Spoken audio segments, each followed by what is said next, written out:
हेगे चढ़ गेले सावन के महीना चल छोरी देव घर गे भोला बाबा के जल चढ़बी मिलतो निमन बर गे सावन में गए सावन में भोला बाबा के जल ढरल सावन में गए सावन में भोला बाबा के जल ढरल सावन में सावन में गए सावन में भोला बाबा के जल ढरल सावन में गए सावन में भोला बाबा के जल ढरल सावन में क्रांति बोला बोला बाबा भूतनाथ की presented by Arhulia Recording Studio।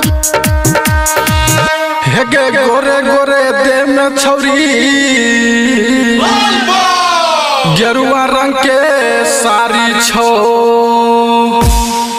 कंधा पे कामर छौरी चले सबसे अगारी गे सावन में गए सावन में भोला बाबा के जल ढरल सावन में गए सावन में भोला बाबा के जल ढरल सावन में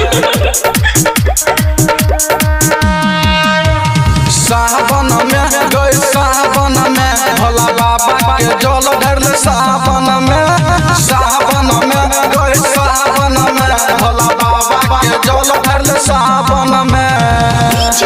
क्रांति प्रेम से बोला शिव शंकर भगवान की presented by Arhulia Recording Studio। हेगे मिथल सम्मिलन के संग में बोलबम बोलत जाय छी सनजीत सावरिया के संग में जल ढारे देव घर जाय छी सावन में गए सावन में भोला बाबा के जल ढरल सावन में गए सावन में भोला बाबा के जल ढरल सावन में